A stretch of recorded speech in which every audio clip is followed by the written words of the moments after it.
A couple of things were sent to me recently that made me ruminate on the idea that it's not just the frustrations that men think, women can't make up their minds and they keep changing. Women don't really care who they are very much, the average woman out there.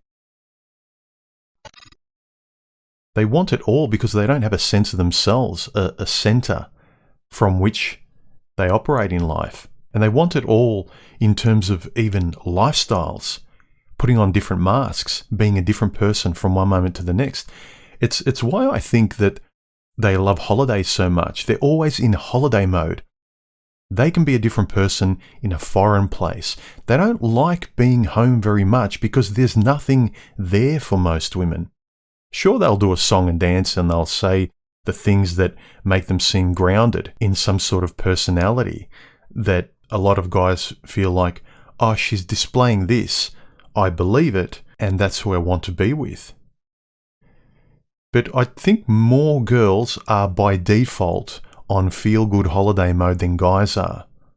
Holiday mode, and even things conceptually like sex, going to another foreign place, a place that's not the pedestrian you with your family, friends, routines, who you are. I think that's why women are generally more anxious than men, because they don't really, a lot of them don't like themselves very much. They're very competitive and catty with each other, and they don't really have a sense of a comfort center of who they are. And a recent article from Mamamia was sent to me, titled, I can't stop thinking about how Jennifer Coolidge posed as twins to date two guys at once. The world knows Jennifer Coolidge for her iconic roles in American Pie, Legally Blonde, and A Cinderella Story. But despite her long list of TV and movie roles, it seems Jennifer Coolidge may be implementing her very best acting skills in her personal life. Yeah, I realize this is Mamma Mia, this is like tabloid, but women drink this up. This is their entertainment. This is what's most popular with women. And so when people say, oh, this is just fun, this is entertainment, if you wade in this information all the time, this is what you're informed by, this is what you're entertained by. Make no mistake, if I'm a guy online watching sex all the time and getting off on BDSM, it imprints you. That's the relationship you have in life, where you spend most of your time, who you spend most of your time with. The article continues, the promising young woman star who recently appeared on the Kelly Clarkson show, oh God, has shared that she once posed as twin sisters in order to date two different men at once. Yeah, read between the lines of date two men at once. There's no way you can sustain this. So this is to have fun with two men at once. You notice the language women love using to make their actions sound lesser than what it is. The article continues, while dialing into the virtual interview on the Kelly Clarkson show from Hawaii, the 59-year-old shared that she has previously had all sorts of crazy experiences during her other trips to Hawaii. Crazy experiences. What is that? Basically, between the sheets adventures where nobody knows. This is the double life that women get titillated by. They can be different people. They don't have to be themselves. They can act in different roles. They can act on holiday. Continues, when Clarkson asked for more details, Coolidge replied, quite a few years back I did come to Hawaii, and when you're on vacation alone, you can kind of create anything you want. There you go, the different personas, the different lives you create. And it's perfectly fine for them, because there's a lot of women out there, because of society today, they can live virtually. They don't have to live in reality. They can live an escapist, fictional life and keep changing. When it gets too much pressure, you don't like it, there's a mess. Rinse, repeat, wipe the hard drive, start again. She continued, I ended up meeting these two guys that were friends. Yeah, ended up meeting these two guys. I wonder how you met them. And I liked them both. There you go. Can't choose again. I want it all. So I told them that I had an identical twin, and I dated both guys for 2 weeks. Now, you didn't date them. You slept with them. In response, Clarkson was speechless. That seems exhausting, Clarkson responded. So that's the response. That seems exhausting when a woman tells you of her escapades that you yourself, if a man said it, you'd look down on him as sleazy. Amazing. Coolidge continues, I don't know if I would have had the guts to do that now, but at the time it really was sort of a great decision, Coolidge added. Yeah, great decision. See, it's all positive. Sleeping around, especially today, where you can and hide your sleeping around so much from your immediate family and friends so your reputation doesn't get ruined and you don't get shamed and ridiculed. She says, at the time, it was really sort of a great decision. There's no negativity around this. So if you talked about this in relation to a guy, it will be looked down upon. Men have to be moral and noble and honest and straight down the line. Women can hide and have multiple lives and lie. Actually, they don't lie. They just have different lives. They split their personalities, and it's completely fine. They just go home and they're okay with it. And they have the gall and nerve to put men down who have a mistress when this goes on. She continues, because you know, when you're younger, you can just about get away with anything. Exactly. This is what men are talking about. We know women get away with this, and now online there's every opportunity. You see women who are on Tinder, you see the same pictures on so-called serious dating sites where they say they're looking for love and they don't want players. Yet at the same time you see their profiles on Tinder as well. Women are having multiple lives, splitting their personas, and they wonder why they're fragmented mentally. They wonder why they don't get what they want. And then later on, they put on the persona when they're a cat lady saying, well, I wanted love all the time. And there's another lying personality telling you that, no, they weren't these loose women sleeping around with everyone when they were younger. No, they fictionalize another personality now, saying, no, they were just an innocent person enjoying a holiday, blanking out of their mind conveniently that they had these gangbangs with a bunch of guys and they slept around a lot. No, all they remember is that they had these freeing holidays and they were just fun-loving, independent women. Again, she says, because you know, when you're younger, you can just about get away with anything. You can't. When you're older, it catches up with you, but the fact is that women lie about it. Men can't lie about this thing. They face it. When they're alone, when men's lives have fallen apart because of their stupid decisions, men can't hide the fact that I was responsible. I drank a lot. I gambled. I threw good women away. Men tend to face it, and other men hold them to account. I've experienced it, and I've said it to other guys who have screwed their own lives up. I've said, well, dude, mate, don't do it again. There's a reality that men base themselves around that women don't. And women love acting in these multiple personalities and musical chairs in their lives. The article continues, naturally, Jennifer Coolidge's story left us with far more questions than answers. Yeah, not the important questions. Here are our 5 burning questions. Yeah, let's listen to these. How did Jennifer Coolidge manage to fool 2 best friends for 2 weeks? That's the question. How did she do it? Because other women are wanting to find out how to play this game. It continues, if you're going to tell us about posing as twins to date 2 guys at once, we need to know every single little thing. There are just so many missing details. How did you meet the 2 men? Where did you come up with the twin idea? How did it last 2 entire weeks? How? What is this sorcery?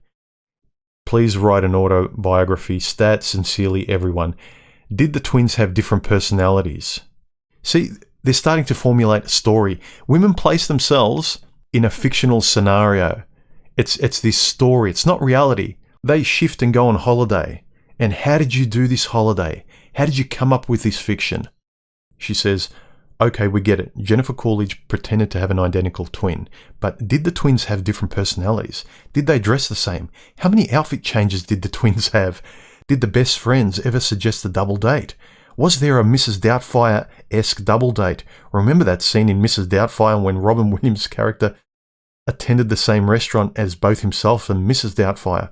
Okay, in case you've forgotten, the scene involved Williams frantically getting changed in and out of Mrs. Doubtfire, disguised in a restaurant bathroom while trying to maintain 2 separate dinner conversations. It was a lot. Anyway, tangent aside, this is 100% how we're imagining Jennifer Coolidge's situation.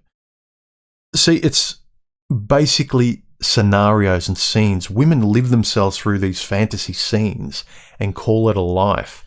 And it's not grounded in any central aspect of who they are as a person, who they are when they're just hanging out with a friend or with family, when they're just themselves. That themselves barely comes out. Women want these exciting personalities and holidays and scenarios. Continues, the most important question of all, did the men find out? How the heck did they react? Are they still best friends? Stupid, puerile. I'm imagining like a 18 to early 20s bimbo wrote this. If it was anyone older, I'm sorely disappointed at the maturity level of most women today. Why isn't this a movie yet? How hasn't this been adapted into a movie starring Jennifer Coolidge and Jennifer Coolidge? Listen up, screenwriters. Jennifer Coolidge is giving you a free movie plot. Use it immediately. Now, I wanted to present this, like I said, because women consume this stuff and they spend all their time in these titillating dramas and non-reality modes of holiday thinking and acting in scenarios. And then that's the mechanism and the muscle they've exercised all the time, where they spend all their time in this garbage. And then this is the person you're sitting across from on a coffee date, gentlemen. And then I wanted just to show you a message that was tangentially related to this that was sent to me. This is apparently a phone message that reads, "So my boyfriend and I have once a month. It's not like I don't like, but I don't want our relationship to be centered about every time we meet. I love him very much, but I need to set standards for him to see value in me. But deep down, I crave every day. Recently, I've been seeing this guy. I've been just seeing this guy. I don't love him. I don't see my future with him, so I feel comfortable having with him every day. I don't mind if he sees me as a whore. I'm just using him to satisfy my urge." This is the thing. Willfully being able to play this kind of musical chairs with who you are, I don't think there's much of a center to most women. They don't like themselves. They don't know themselves. It appears they don't. They appear to be very empty of an ethical, moral, or sort of a personality center that's kind of anchored. Or at least they don't show it when they meet guys and they're saying, "Oh, why can't I meet a guy?" Because you never show up as one person. It's always, what do I want today's scene to be in this movie? These are the problems that guys get frustrated by when you watch a lot of Manosphere videos. They change their minds, they change their lives and their personas, they live multiple lives, and they have got this ability to compartmentalize these things in a very easy and comfortable way, where guys find it embarrassing and hard because they can't pretend reality doesn't exist. The reality of who I am exists, and I know it doesn't. I can't pretend it doesn't, especially when I want the honesty and connection with someone important in my life, whether it's family, friends, or a lover. But women can do this. You know, I'm going out with this guy, and this is the girl I am. This is how I dress up when I date this guy now. It's so cool. And then they'll go on to another guy, or they'll have affairs on the side. I swear, women just love playing dress up, and not just literally. Figuratively, in all ways. It's fun for them. It's perpetual shopping where they never choose anything and go home. They love the shopping. And they say men love the hunt. At least if we love hunting, we love actually getting the thing. We're satisfied in getting it. Women aren't. And, you know, some women will probably come out and sing, "Yeah, we love the journey." Yeah. But here's the point, ladies who are looking for love. No one can fully trust you, which means no one can fully love you, because you're always living different lives. Like you're almost putting on different outfits all the time. I know you like it, but it doesn't get you anywhere near close to what you want. So this is something women in a fun, cute, flirty way always bring up. And it's always around living as though they're in a movie, but it's actually their life. And when you try and talk to them as themselves in the rare moments like they are with their family and friends, they won't actually reference that fling or thing is them, or these lives that they're juggling, these plates that they're spinning in their lives are really them. They're just side things. They're sport, they're vacations, they're things you don't talk about. They don't want to get embarrassed by them. They're trying to juggle and spin multiple lives, and then wondering why they're not happy in their life, because they're never there in their lives long enough They're always acting in all these roles. And this is the liberation that a lot of guys who come to the manosphere and read up about stoicism and finding out who you are and introspecting, it's finally looking at the one person who you are, the holistic approach of who you are, where you're centered, and operating from that point of view. Women are out there. They're almost watching movies of themselves and describing it. And then when you ask them about it, in those rare moments that they do talk like themselves, like, oh no, that wasn't me, that was a movie I watched, and so I won't talk referenced in that aspect. Do you kind of know what I mean? Let me know what you guys think in the comments section, because I notice this quite a bit.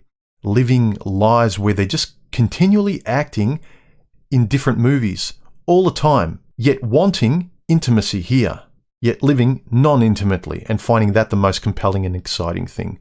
This is a lot of the friction that happens, especially from a guy who's been self-reflective and wants to know himself better and live a better life as him, and then trying to find another person in the female form that's trying to kind of do that too, because at least she's trying to be a single person, a real person. Let me know your comments in the comment section below. Subscribe, hit the notification bell, give me a thumbs up, thumbs down if you didn't like the video, comment in the comments section, and if you feel like donating, there are links below. I'll talk to you very soon, guys. See you later. Bye.